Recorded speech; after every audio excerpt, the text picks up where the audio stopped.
Welcome to cables place tech channel. இந்த வீடியோவில் நம்ம என்ன பார்க்க போகிறோம்னா, ஐபிடிவி பிளேயரை யூஸ் பண்ணி இல்லீகலாக லைவ் சேனல்ஸை கஸ்டமருக்கு கொடுத்து அது மூலமாக லாபம் பார்க்கலாம் அப்படின்னு வாட்ஸ்அப்பில் சில விஷயங்கள் ரொம்ப ஃபேமஸாக போயிட்டுருக்கு. நிறைய ஆப்ரேட்டரு அதையுமே ரூபா கொடுத்து வாங்கி கஸ்டமருக்கும் கொடுக்காங்க. அதில் என்னென்ன பிரச்சனைகள்லாம் இருக்குது அப்படிங்கிறத தெரிஞ்சுக்கணும் அப்படிங்கிறத பற்றி தான் இந்த வீடியோ ஃபுல்லாக பாருங்கள். பார்த்துட்டு இந்த பிஸ்னஸ் பண்ணலாமா வேண்டாமாங்கிறது உங்களோட விருப்பம். ஃபஸ்ட்டு இந்த ஆப்பை பற்றி என்னென்ன விஷயங்கள் அப்படின்னு தெரிஞ்சுக்கிடுவோம்.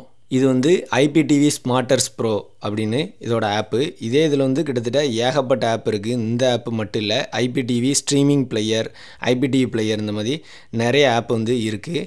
இந்த ஆப்போட வேலை என்னென்னா, நீங்கள் கொடுக்க யூஆர்எல் சர்வரோட லிங்க்கில் உள்ள கண்டென்ட்டை எடுத்து ஸ்ட்ரீமிங்கில் உங்களுக்கு லைவாக பார்த்துக்கலாம். என்ன சர்வர் லிங்க் கொடுக்கீங்களோ அதில் உள்ள டேட்டா பார்க்க முடியும். இந்த சர்வர் ஃபுல்லாகவே ஃபாரினில் உள்ள சர்வர் தான். அதாவது இல்லீகலாக லைவ் சேனல்ஸ் எங்கே உள்ள சன் டிவியோ விஜய் டிவியோ இது இல்லீகலாக அவங்க ஸ்ட்ரீமிங்கை எடுத்து அந்த சர்வர் வழியாக இந்த பிளேயர் வழியாக கொடுக்காங்க. வீடியோட ஆரம்பத்திலே சொல்லியிருந்தேன் இந்த இல்லீகல் ஆப்பை பற்றி.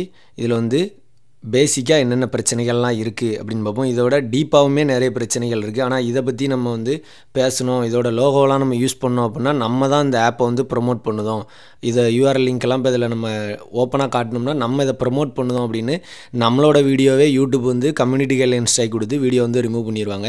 அதனால் நிறைய இடத்துல யூஆர்எல் ஹைட் பண்ணியிருக்கோம். இந்த ஆப்போட நேம் சில இடத்துல ஹைட் பண்ணியிருப்போம், பிளர் பண்ணியிருப்போம்.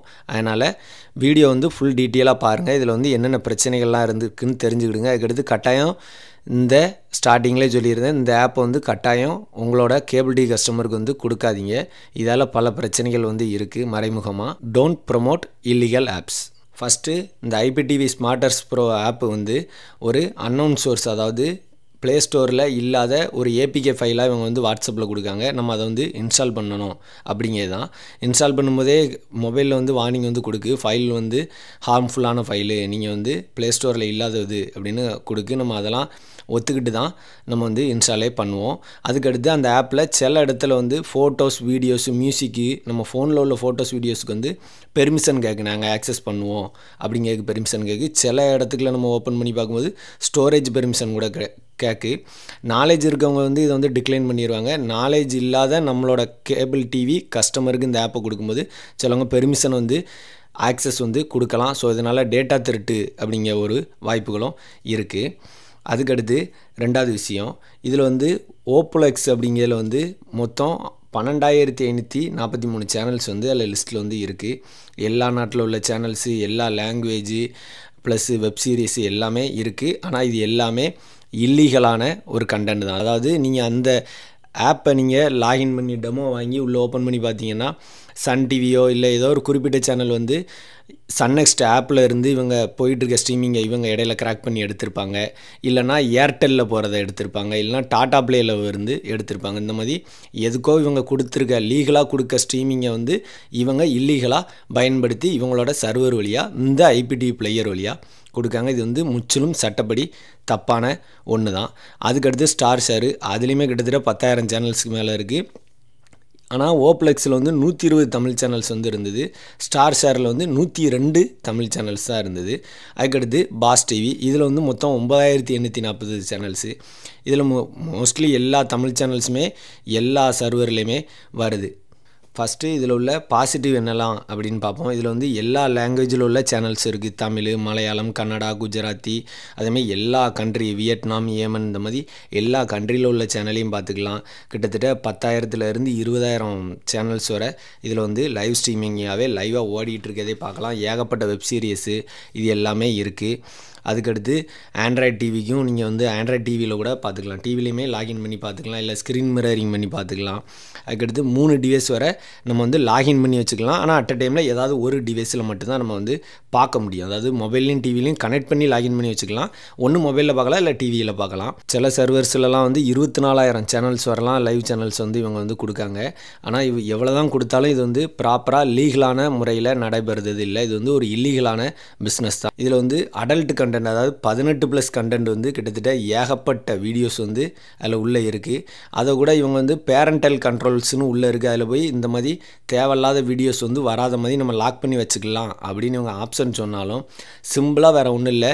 உங்களுக்கு நீங்கள் டெமோ வாங்கியிருக்கீங்கன்னா நீங்கள் உங்களோட பேர் ராஜாவோ கிஷோரோ ஏதோ ஒரு பேர் போட்டு நீங்கள் லாகின் பண்ணியிருக்கீங்க. அதில் இந்த மாதிரி தவறான கண்டென்ட் 18+ கண்டென்ட் வரக்கூடாது அப்படின்னு நீங்கள் அதை ஃபுல்லாக பிளாக் பண்ணி உங்களோட குழந்தைகளுக்கோ யாருக்கோ கொடுத்துருக்கீங்க அப்படின்னா அந்த சின்ன பிள்ளையை ஈஸியாக லாக் அவுட் பண்ணிவிட்டு நீங்கள் ராஜாங்க பேரில் லாகின் பண்ணியிருக்கீங்கன்னா ராஜா கூட ஒரு ஏ போட்டு அதே சேம் யூசர் நேம் பாஸ்வேர்டை போட்டு மறுபடியும் லாகின் பண்ணால், அதாவது நேமை மட்டும் மாற்றிட்டு மறுபடியும் லாகின் பண்ணோம் அப்படின்னா அடுத்த யூஸராக அது வந்து கவுண்டில் எடுத்துக்கிடுது. அப்படி கவுண்டில் எடுக்கும்போது திருப்பியும் நீங்கள் எதெல்லாம் 18+ லாக் பண்ணியிருந்தீங்களோ அவ்வளவுமே ஓப்பன் ஆயிடுது. ஸோ இது வந்து இந்த மாதிரி 18+ கண்டென்ட் இருக்கதே இதில் வந்து பெரிய ஒரு பிரச்சனை தான். அதுக்கடுத்து இதில் வந்து ப்ளேபேக் எரர்னு அடிக்கடி வரதான் செய்யுது. ஏன்னா நம்ம டெஸ்டிங்காண்டி ஏற்கனவே செக் பண்ணி பார்த்தோம்.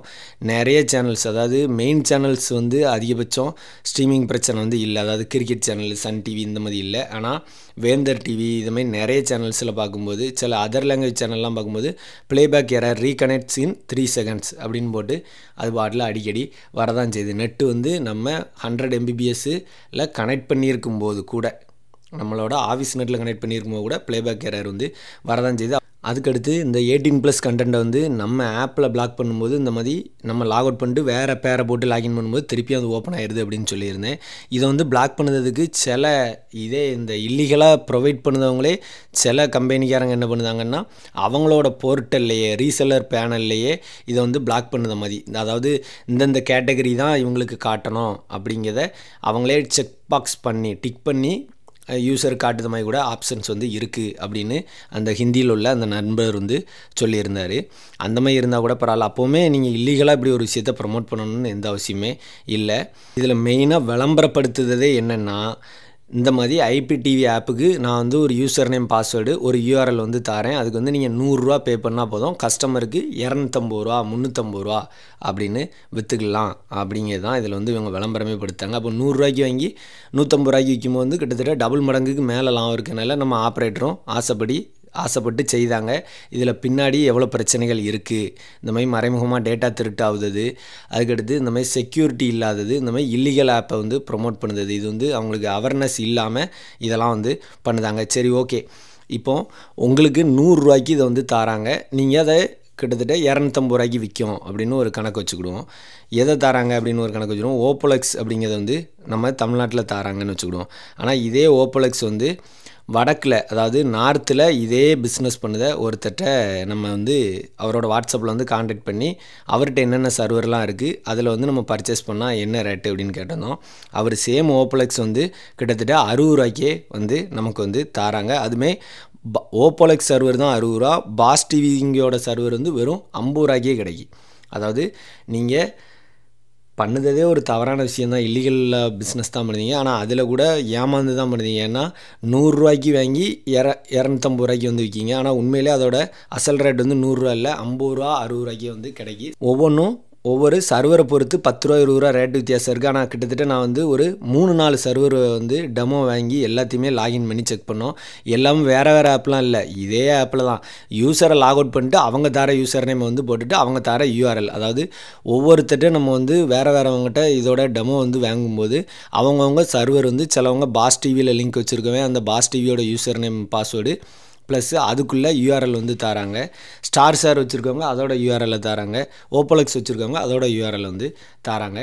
எந்த URL போட்டாலும் காமனாகவே தமிழ் சேனல்ஸ் எல்லாமே வந்துடுது. அதுக்கடுத்து இந்த ஆப் வந்து இப்போ தான் தமிழ்நாட்டில் வந்து ஃபேமஸாக உங்களுக்கு நிறைய பேர் இதை பிஸ்னஸை பண்ணணும் அப்படின்னு நினச்சிக்கிட்டு ஆர்வமாக இறங்கி பண்ணிகிட்டு இருக்கீங்க. ஆனால் நார்த் சைட்லாம் வந்து கிட்டத்தட்ட 1 வருஷத்துக்கு முன்னே இது வந்து நல்ல பீக்கில் போயிட்டுருக்கு இந்த பிஸ்னஸ்ஸு. ஆனால் இந்த இல்லீகல் பிஸ்னஸில் வந்து நமக்கு வந்து இந்த தகவல் வந்து நிறைய தகவல் வந்து நார்த்தில் உள்ள ஒரு செல்லர்கிட்ட தான் இந்த தகவல் வாங்கணும்.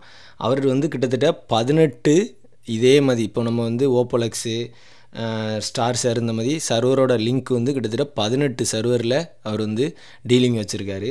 அவர் வந்து கிட்டத்தட்ட நமக்கு டெமோ மட்டுமே 6 சர்வரோட டெமோ வந்து வாங்கியிருந்தோம். அந்த 6 சர்வருக்குமே டெமோவில் வந்து காமனாக ஒரே ஒரு விஷயந்தான், எந்த லிங்க்குமே வந்து செக்யூரிட்டி லிங்க்கே கிடையாது. அதாவது எல்லா லிங்க்குமே HTTP அந்த லிங்க்கில் மட்டும்தான் இருக்குது. அந்த சர்வரோட URL எதுவுமே HTTPSல வந்து இல்லை. ஹெச்டிடிபினா என்னென்னா ஹைபர் டெக்ஸ்ட் ட்ரான்ஸ்ஃபர் ப்ரோட்டோகால், ஹெச்டிடிபிஎஸ்னா hyper text transfer protocol secure. இந்த ரெண்டுக்கும் என்ன வித்தியாசம் அப்படின்னா, நார்மலாக ஒரு டேட்டா வந்து A to Bக்கு வந்து போகுது அப்படின்னா ஹெச்டிடிபியில் வந்து செக்யூராக வந்து போகாது. அதாவது ஹெச்டிடிபிஎஸ்ஸில் என்ன நடக்கும், வெறும் ஹெச்டிடிபியில் என்ன நடக்கும்னா டேட்டா வந்து டேரெக்டாக என்ன அனுப்புதுமோ அது அப்படியே என்கிரிப்டு ஆகி போகாமல் சும்மா அப்படியே போகும். அப்போ இடையில வந்து man in the middle attack வந்து நடக்கிறதுக்கு வந்து வாய்ப்புகள் வந்து அதிகம் இருக்குது. அதாவது இடையில யாராவது அந்த டேட்டா கூட திருடுறதுக்கு வந்து வாய்ப்பு இருக்குது. இதே இது ஹெச்டிடிபிஎஸ்ஸில் என்ன நடக்கும் அப்படின்னா, நம்ம வந்து ஒரு ஏபிசி அப்படின்னு ஒரு டெக்ஸ்ட் வந்து அனுப்புதோம் அப்படின்னு வச்சுக்கிடுவோம். அது வந்து என்கிரிப்ட் ஆகி வேறு ஏதோ ஒரு கோடு வேர்டாக தான் இடையில போகும். இடையில யாரோ அதை வந்து ஹேக் பண்ணி அந்த டேட்டா எடுக்கணும்னு நினச்சாலும் அவங்களுக்கு வந்து உள்ள தகவல் வந்து கட்டாயம் அவங்களால பார்க்க முடியாது. அதாவது செக்யூராக போகுது. அதுதான் ஹெச்டிடிபிஎஸ்ஸு. ஆனால் இவங்க இது வந்து டெமோ கொடுத்த 6 ஐடியோட சர்வரோட யூஆர்எல்ல எதுலேயுமே அது வந்து ஹெச்டிடிபிஎஸ்ஸே கிடையாது. எல்லாமே வெறும் ஹெச்டிடிபி தான். அதில் அவங்களே கூட சொல்லியிருந்தாங்க, நீங்கள் இந்த சர்வரோட யூஆர்எல்லை காப்பி பண்ணி அந்த பிளேயரில் போடும்போது சில நேரம் ஆட்டோமேட்டிக்காகவே நம்ம ஃபோனை என்ன பண்ணுதுன்னா அந்த லிங்க்கை பேஸ்ட் பண்ணும்போது ஆட்டோமேட்டிக்காக எஸ் வந்து சேர்த்துக்கிடுது. எஸ்ஸு சேர்த்துட்டு ஹெச்டிடிபிஎஸ்ன்னு செக்யூராக சேர்த்துது அப்படின்னா லாகின் வந்து ஆக மாட்டேங்கி. அதனால் இவங்க என்ன சொல்லுறாங்கன்னா, யூஆர்எல் வந்து காப்பி அண்ட் பேஸ்ட் பண்ணிவிட்டு எஸ் வந்து வந்துட்டுனா அதை வந்து நீங்கள் ரிமூவ் பண்ணிவிட்டு அதுக்கடுத்து உள்ளே போங்க. அதாவது செக்யூராக இருக்கிறத ரிமூவ் பண்ணிட்டு உள்ளே போங்க, அப்போ தான் லாகினே ஆகும் அப்படிங்கிறத இவங்களோட மெசேஜ்லேயே கூட மென்ஷன் வந்து பண்ண தான் செஞ்சுருக்காங்க. ஸோ இந்த அளவுக்கு தான் கனெக்ஷன் வந்து செக்யூரிட்டியாக இருக்கும். இதில் வந்து டேட்டா என்கிரிப்ட் ஆகி போல் அதுக்கடுத்து man in the middle attack வரக்கு வாய்ப்பு இருக்குது. எஸ்எஸ்எல் சர்டிஃபிகேட் எதுவுமே இதுக்கு வந்து இருக்காது, அதாவது ஹெச்டிடிபிக்கு. அதனால் ஹெச்டிடிபிஎஸ் உள்ளது தான் எப்போவுமே சேஃப் அண்ட் செக்யூரு. இவங்களோட சர்வர் யூஆர்எல் எதுவுமே ஹெச்டிடிபிஎஸ் வந்து கிடையாது. ஸோ ஃபைனலாக இதில் சொல்ல வர கருத்து என்ன அப்படின்னா, நீங்கள் வந்து இப்போ 100 ரூபாய்க்கு வாங்கி 250 ரூபாய்க்கு விற்கணும்னு நினைக்கிறது வந்து ஆக்சுவலாக அதோட ப்ரைஸ் வந்து 50 ரூபா 60 ரூபாய்க்கே வந்து கிடைக்கி. ஸோ அதே நீங்கள் அதிக ரேட்டு தான் கொடுத்து வாங்குறீங்க ஒன்று. அதுக்கடுத்து இதில் வந்து இவ்வளோ அளவுக்கு செக்யூரிட்டி பிரச்சனை வந்து இருக்குது. இது வந்து வாங்கி விற்க கேபிள் டிவி ஆப்ரேட்டருக்கு பிரச்சனை இல்லை, யூஸ் பண்ணுற கஸ்டமருக்கு தான் டேட்டா திருட்டு இந்த மாதிரி பல பிரச்சனைகள் இருக்குது. நம்மளோட கஸ்டமருக்கு வந்து எப்போவுமே நல்ல சர்வீஸை கொடுக்கணும் அப்படின்னு நினைக்கிறது தான் கரெக்டான விஷயம். ஏன்னா நல்ல சர்வீஸை கொடுக்கும்போது தான் ஃபீல்டில் வந்து என்றைக்குமே நிற்க முடியும். இன்றைக்கி 100 ரூபா 50 ரூபா கிடைக்கி அப்படின்னு நம்ம இல்லீகலான ஒரு விஷயத்தை நம்ம சொல்லும்போது நம்ம கஸ்டமர் வந்து நம்ம மேலே உள்ள நம்பிக்கையில் அதை வந்து பயன்படுத்துவாங்க. ஸோ இல்லீகலான ஒரு விஷயத்தை வந்து கட்டாயம் ப்ரொமோட் பண்ணாதீங்க. தெரியாமல் இதை கொடுத்துருந்தா கூட இனிமேல் அடுத்து அதை ரினியூவல் பண்ணி யூஸ் பண்ண வேண்டாம். உங்களுக்கு அப்படியே இந்த மாதிரி ஓடிடி ஆப்ஸை வந்து கஸ்டமருக்கு கொடுக்கணும், ஏர்டெல் ஜியோவுக்கு வந்து போட்டியாக அந்த மாதிரி ஓடிடியெல்லாம் கொடுத்து கஸ்டமர் வந்து தக்க வைக்கணும் அப்படின்னா நிறைய கம்பெனி வந்து இந்த மாதிரி OTT Amazon, Disney Hotstar, Netflix இதை வந்து கம்பைன் பண்ணி நிறைய பேக்கேஜ் போட்டு கஸ்டமர் வந்து தனித்தனியாக ரீசார்ஜ் பண்ணதை விட மொத்தமாக ரீசார்ஜ் பண்ணும்போது நிறைய லாபத்தை எடுக்க மாதிரி பேக்கேஜ் நமக்கு தராங்க. அதெல்லாம் கஸ்டமருக்கு கொடுத்து நீங்கள் வந்து கஸ்டமரை தக்க வைக்கலாம். மற்றபடி இந்த மாதிரி இல்லீகலான ஆக்டிவிட்டீஸில் வந்து ஈடுபட வேண்டாம். அதான் என்னோட கருத்து. மேலும் இது போன்ற டெக்னிக்கல் தகவல்களுக்கு நமது கேபிள்ஸ் பிளேஸ் டெக் சேனலை சப்ஸ்கிரைப் பண்ணி சப்போர்ட் பண்ணுங்கள். தேங்க்யூ.